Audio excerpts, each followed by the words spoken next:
दोस्तों आज आपको इस वीडियो में ये पता चलेगा कि भारत किस लेवल का सुपर पावर आज की तारीख में बन चुका है। क्योंकि मैं आपको बता दूं कि अमेरिका दुनिया का जो सुपर पावर देश है वो भारत से दोस्ती करने के लिए लिटरली भारत के सामने लेट गया है जी, रेंग रहा है और ये कह रहा है कि आप किसी भी सूरत में बस हमसे दोस्ती कर लीजिए। इस वीडियो में ही आपको भारत की असली ताकत के बारे में पता चलने वाला है, इसलिए वीडियो को कहीं से भी स्किप मत कीजिएगा। लाइक शेयर सब्सक्राइब करना हो करना, नहीं करना हो मत करना, लेकिन वीडियो को एकदम एंड तक जरूर देखते रहना। दोस्तों मैं आपको बता दूं कि भारत की आजादी के बाद से ही अमेरिका हो या फिर रशिया हो, रशिया उस समय सोवियत यूनियन हुआ करता था, ये दोनों ही भारत से दोस्ती करना चाहते थे। इन्हें पता था कि फिलहाल तो भारत के पास खाने के लिए गेहूं भी नहीं है। लाल बहादुर शास्त्री जी को अपील करनी होगी कि हफ्ते में एक दिन उपवास रखिए। लेकिन इन दोनों ही देशों को पता था कि दुनिया का सबसे बड़ा लोकतांत्रिक देश है, इसने आने वाले समय में सुपर पावर बनना ही है। शाबाश बेटा, बहुत बढ़िया। ऐसी परिस्थिति में जो भी भारत के साथ रहेगा उसकी चांदी चांदी होनी तय है और हमने रशिया का केस देखा भी। फाइनली रशिया भारत से नजदीकियां बढ़ाने में कामयाब रहा। अमेरिका को इसके चलते बहुत नुकसान हुआ। अमेरिका पूरी दुनिया को हथियार बेचकर जितना कमाता था उसके आधे से ज्यादा तो रशिया भारत को हथियार देकर कमा लेता था। आज की तारीख में भी आप देखिए कि भारत के 80% हथियार रशिया से आते हैं। हाँ ठीक है, 2-3 सालों में हमने कुछ कम जरूर किया है, लेकिन आज भी रशियन हथियारों की मात्रा भारतीय सेनाओं द्वारा इस्तेमाल किए जाने वाले हथियारों में सबसे ज्यादा है। और बस रशिया से नजदीकियों के कारण ही अमेरिका भारत जैसे देशों को कभी भी अपने हाईटेक हथियार नहीं देता था। इसके लिए कई सारे उन्होंने कानून बनाकर रखे थे। हालांकि इनमें से मैक्सिमम कानून तो डोनाल्ड ट्रंप अपने कार्यकाल में तोड़ चुके हैं। कुछ कानून बराक ओबामा ने तोड़े, कुछ कानून 1998 में बिल क्लिंटन ने तोड़े जब वो भारत के दौरे पर आए थे और अटल बिहारी वाजपेयी हमारे तत्कालिक प्राइम मिनिस्टर से मिले थे। तो परिस्थितियों के हिसाब से, समय के हिसाब से थोड़ा थोड़ा अमेरिका भारत के सामने झुकने लगा। लेकिन आज की तारीख देखिए कि अमेरिका जो बाइडेन के कार्यकाल में, जो बाइडेन जो कि भारत के विरोधी माने जाते हैं, लिटरली भारत के सामने लेट गया है कि जी आप हमसे दोस्ती कर लीजिए। अभी रशिया और यूक्रेन के मामले को लेकर आप देख रहे होंगे कि भारत लगातार रशिया को मदद किए जा रहा है। ना तो रशिया का समर्थन करता है, ना ही यूक्रेन का समर्थन करता है। ऐसी परिस्थिति में ये रशिया को ही समर्थन माना जाता है। दूसरी बात, भारत ने किसी भी तरह की लेन देन रशिया से इस समय बंद नहीं की है। इस समय हथियारों को तो आप छोड़ दीजिए, हमने एक्स्ट्रा में खरीदारी शुरू कर दी है ऑयल के रूप में। ऐसी परिस्थिति में रशिया को काफी बड़ा सहयोग मिल जाता है भारत से। और सबसे बड़ी बात है कि इनडायरेक्ट वे में भारत जैसे दुनिया के सबसे बड़े लोकतंत्र का सहयोग उसे मिल रहा है। ये उसके लिए सबसे बड़ी कूटनीतिक जीत होती है। अभी यहाँ पर अमेरिका की तरफ से ये कहा गया है कि देखिए आप जो कर रहे हैं वो गलत कर रहे हैं। व्लादिमीर पुतिन जैसे इंसान पर आप विश्वास नहीं कर सकते। ये बात कही अमेरिका के विदेश सचिव ने। व्लादिमीर पुतिन से इतना सहयोग बढ़ाने से अच्छा होगा कि आप हमारे साथ सहयोग बढ़ाइए।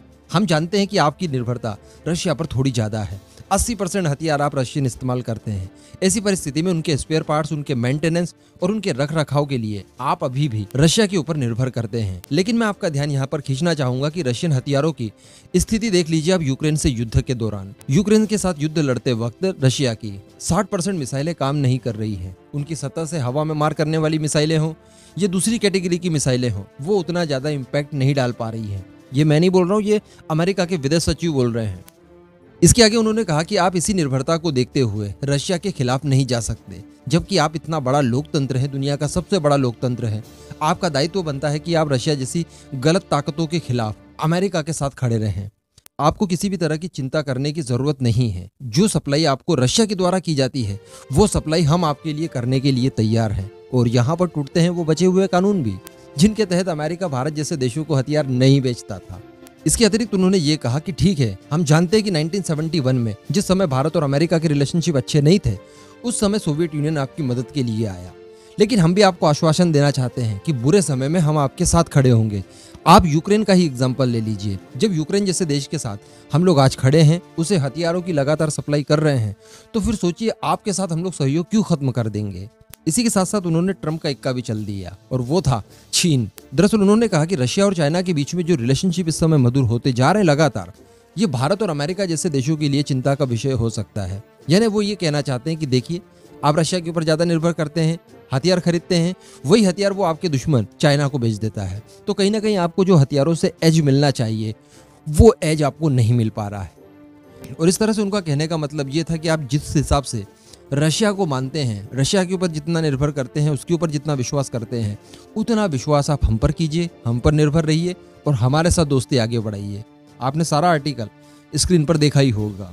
तो यहाँ पर अब आप समझ सकते हैं कि भारत की अहमियत क्या है। इसी के साथ साथ जो भारी भरकम मोटी रकम रशिया जाती है, अमेरिका चाहता है कि वही सारी चीजें अमेरिका को मिले, क्योंकि इस समय दुनिया में सबसे ज्यादा हथियारों की जरूरत पड़ने वाले देशों में भारत का नाम सबसे टॉप पर आता है। आज भी भारत अपने 60% तक हथियार बाहर से खरीदता है। ऐसी परिस्थिति में अमेरिका हो, फ्रांस हो, इजराइल हो, रशिया हो, कोई भी भारत जैसे देश की दोस्ती हाथ से नहीं जाने दे सकता। और सबसे बड़ी बात है कि इंटरनेशनली जब कोई बड़ा अफेयर होता है, ऐसी परिस्थिति में भारत जो कि लोकतांत्रिक देश है और वो भी सबसे बड़ा, ऐसी परिस्थिति में भारत का सहयोग सबसे अहम माना जाता है।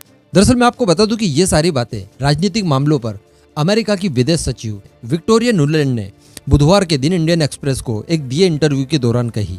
तो अब आप नीचे कमेंट करके बताइएगा, आपके हिसाब से आपको क्या लगता है, भारत के लिए सबसे अच्छा सहयोगी कौन हो सकता है, अमेरिका या फिर रशिया।